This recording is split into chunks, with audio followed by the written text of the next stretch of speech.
Hi, welcome to the All Things LGBTQ interview show, where we interview LGBTQ guests who are making important contributions to our communities.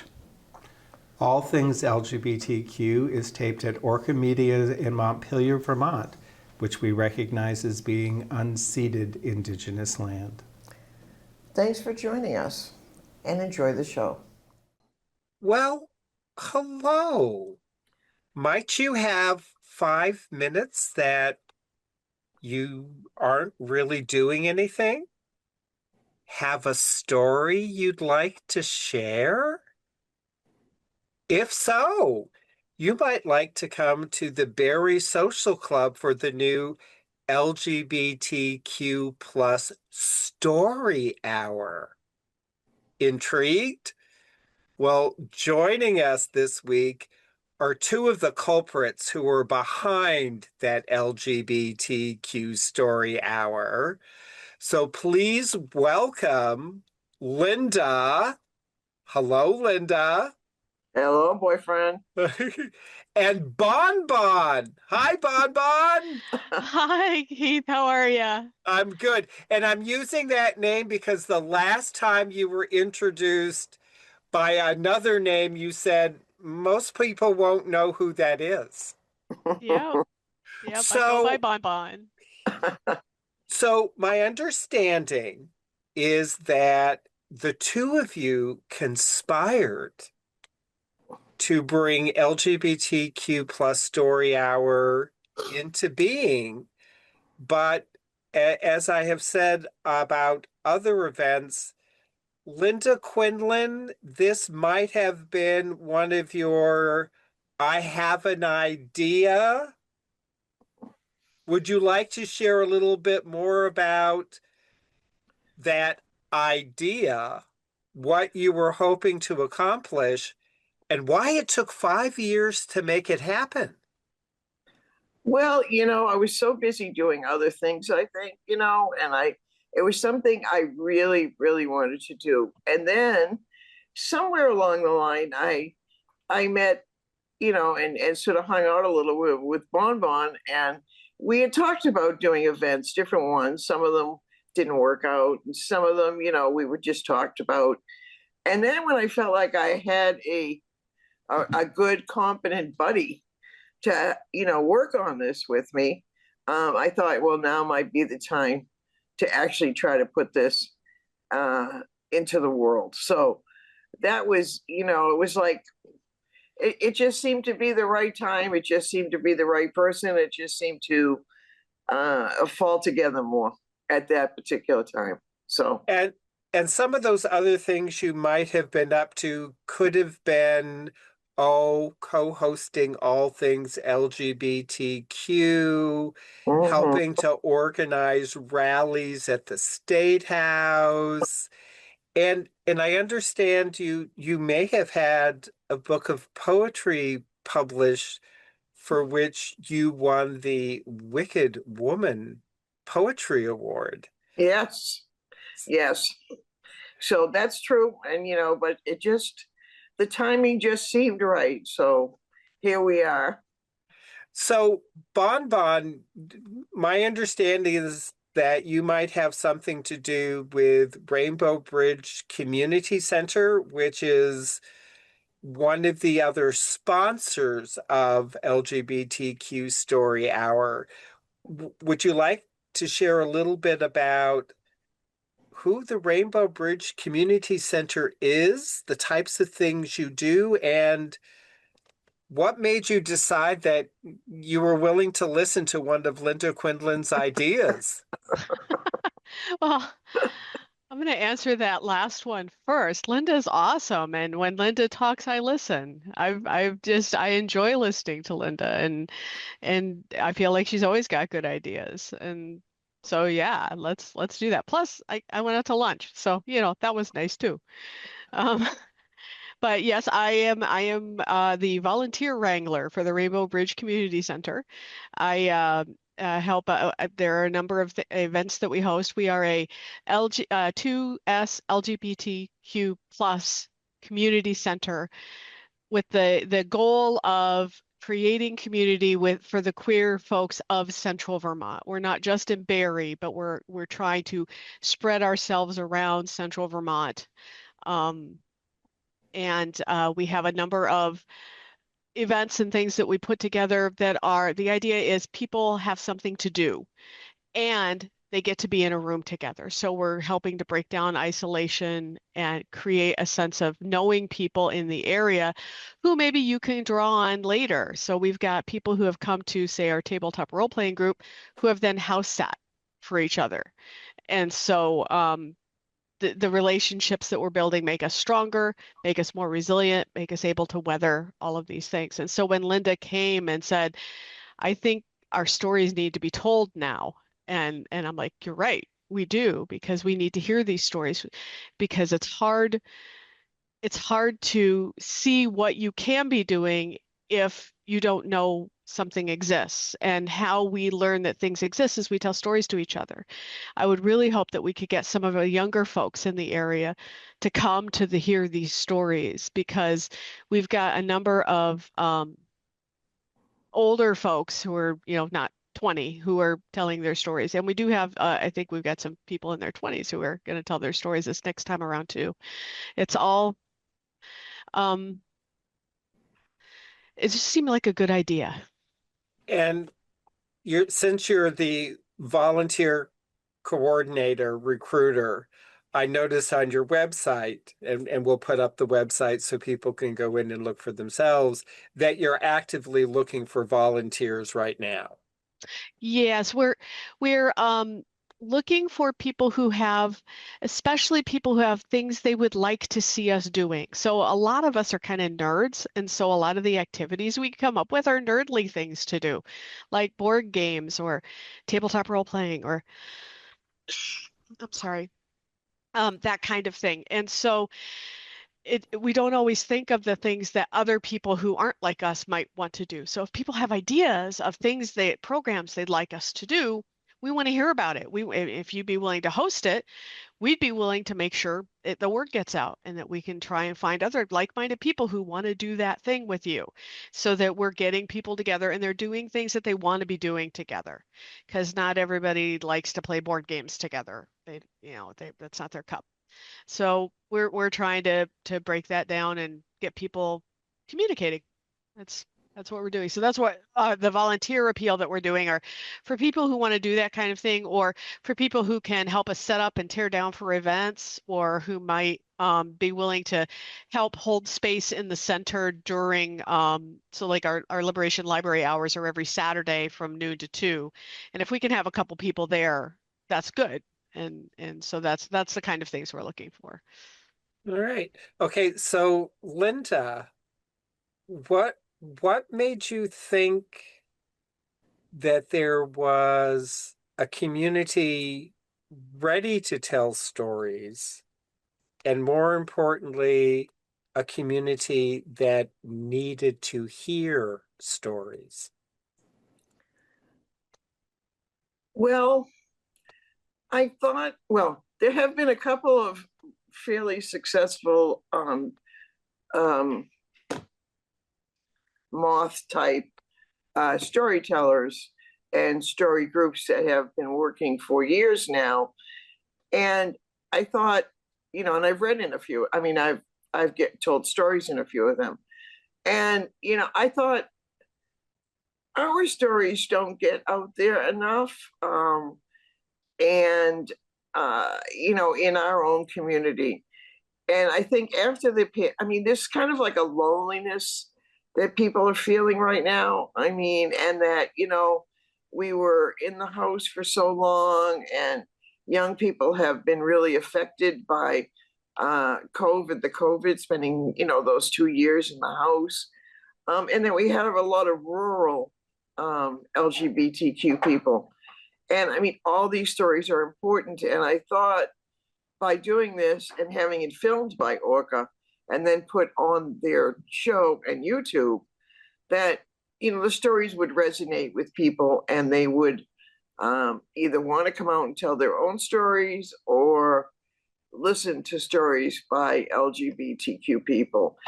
And in the climate we live in now, especially for trans uh, people, it's important that we hear the stories. Okay, so I want to back up a little bit.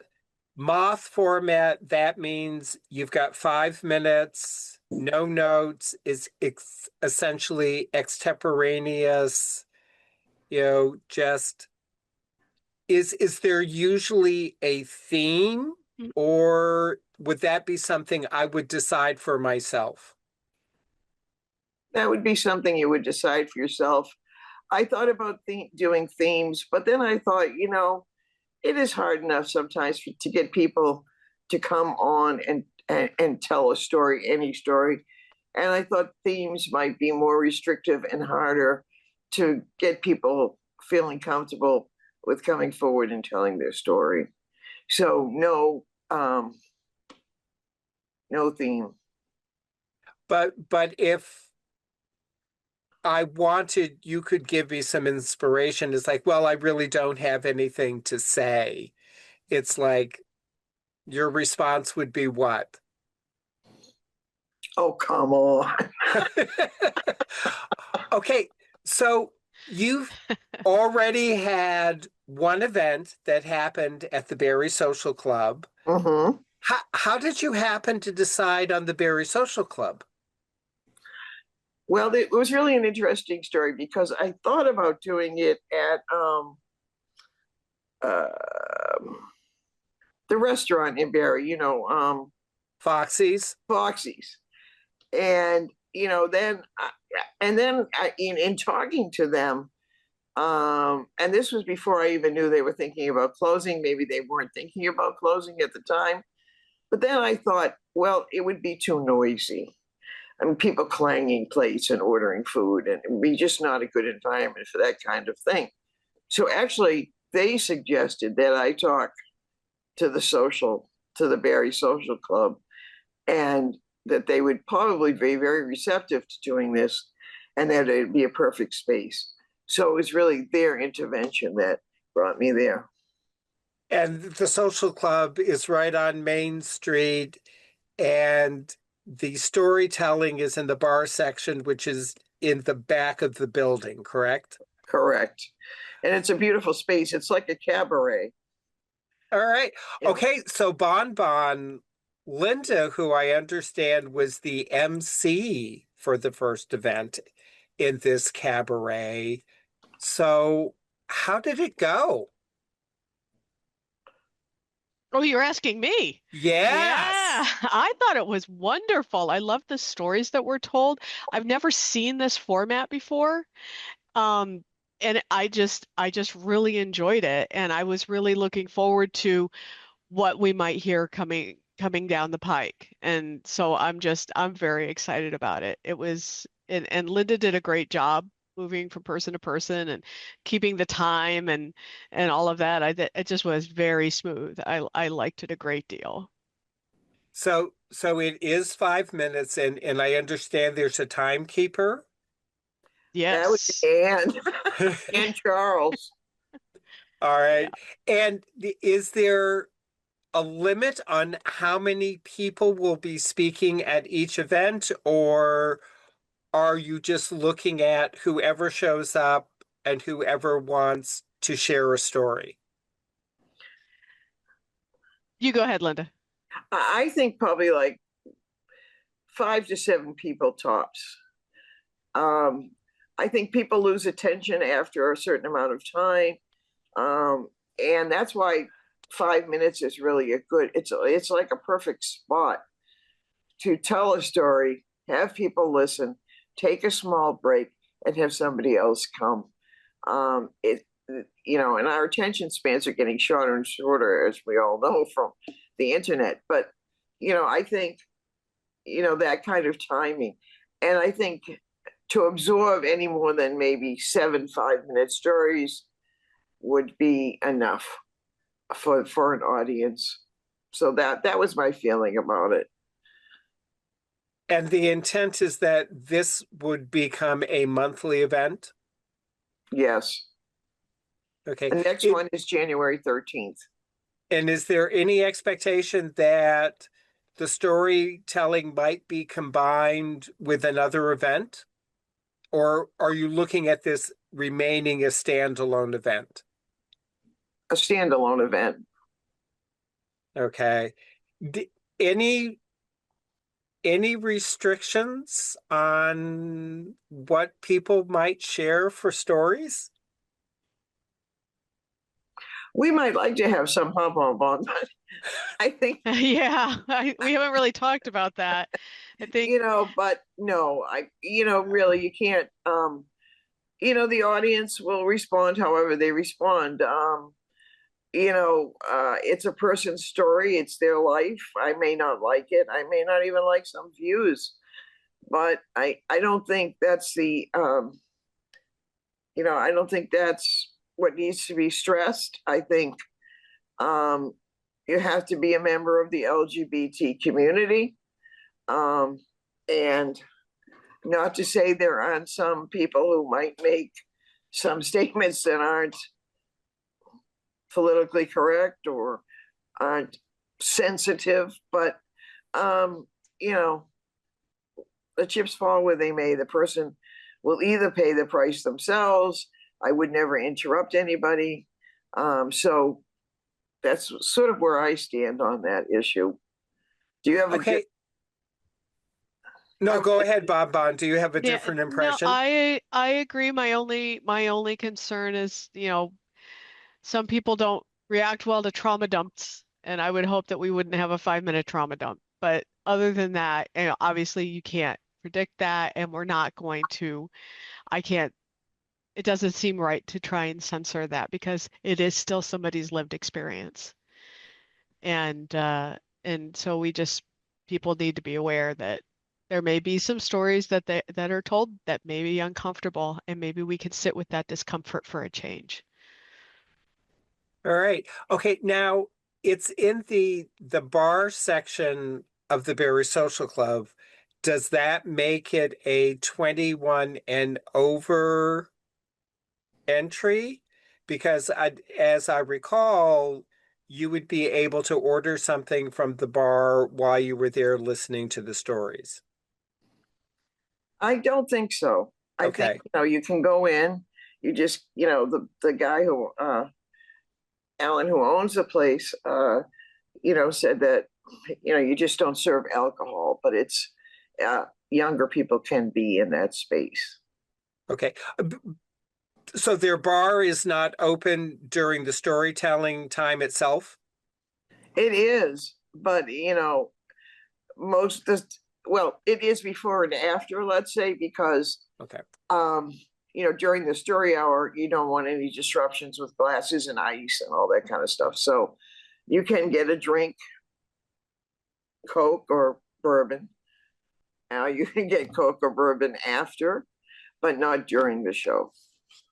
Now, is there an admission fee for this, for the event itself? We're asking admission by donation, and the donations go to RBCC. So Eh, it's as people can manage it, we appreciate it. But if I really couldn't afford to offer anything, I would still be allowed in. Yeah, all RBCC events that we run, that's it. If you really can't afford it, we will let you in anyway. Okay, and are there snacks available? No, but I'm thinking of bringing some. I'm not sure. Okay. Like chocolate chip cookies or I don't know, something that people could munch on while they're there. I haven't talked to BonBon about it yet, but I think it might be a good idea to have some snacks. Yeah, So I'm pro snack. you're not alone on that. So rather than perhaps giving a monetary donation, I might bring a batch of cookies to offer as my donation to get in, and it would allow everyone the opportunity to snack. Absolutely, Keith. I We'll would go for turn your that too. cookies away. Yeah. Okay, so is there a long range plan for the story hour? Do you just want to see this as an ongoing community event, a time for us to come together, share stories that no one else is sharing, or do you want to see it evolve into something larger? I would like to see it evolve here where we are now. And I'd like to let the audience know that we really could use more storytellers. If we don't get enough, it's going to be hard to keep the project going. I would really love to see it to be an ongoing monthly event. If it grew in size, it could be, more times a month. But we need the storytellers. We need people to be there. We need to reach them. And so that's what I've been trying to do a lot, is spend time reaching out and trying to get people, to want to tell stories. I have a harder time reaching younger people. I'm going to go to the high schools. Maybe they have, clubs that work with LGBTQ youth, and see if we can get some of those young people out and talking. But it just all depends. This is an experiment. I hope it's one that works, but we do need storytellers. So come on down, folks. I was Yeah, going to say, I, no, go I'm sorry. ahead, I just want BonBon. to add. I just want to add on that. This is a low barrier of entry. The audience is gentle and kind, and this is not a high pressure storytelling environment.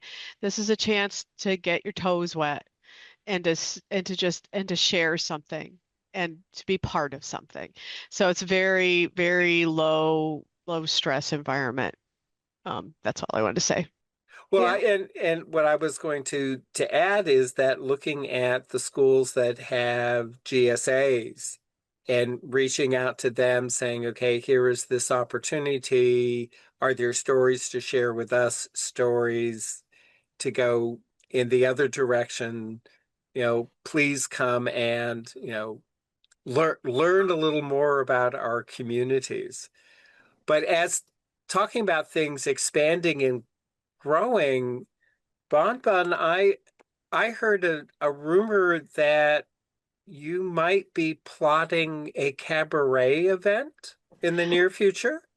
I'm trying. I am trying so hard.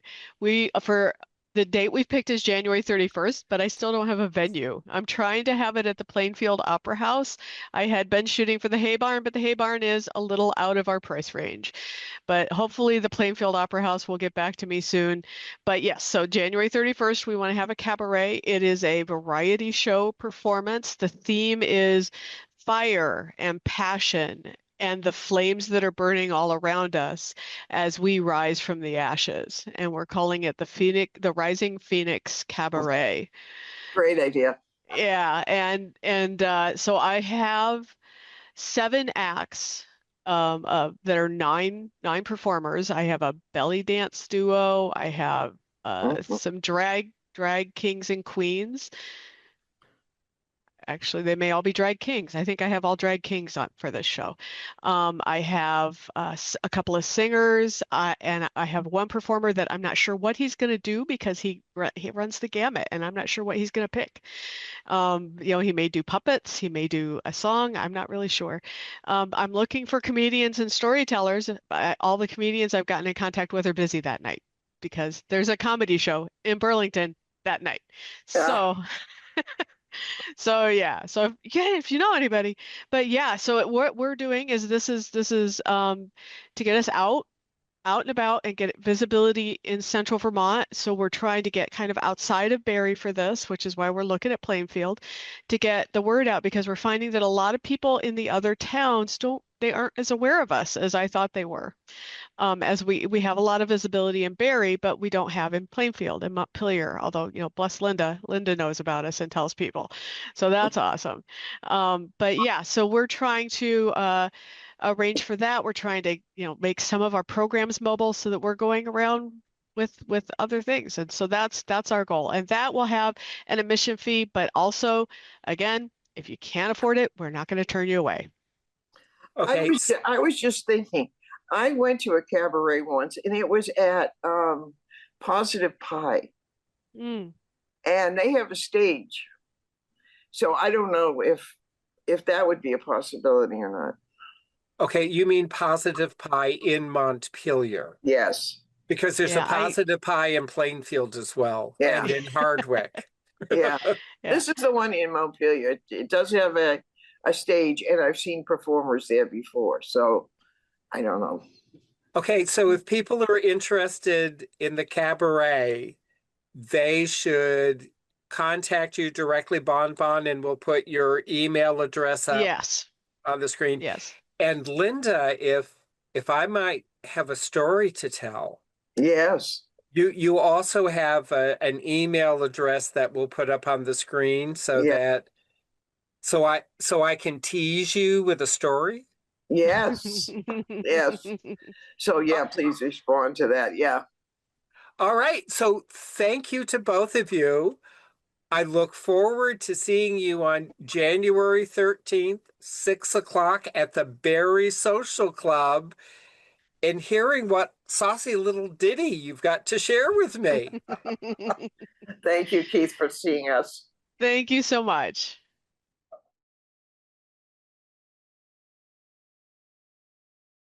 Thank you for joining us. And until next time, remember, resist.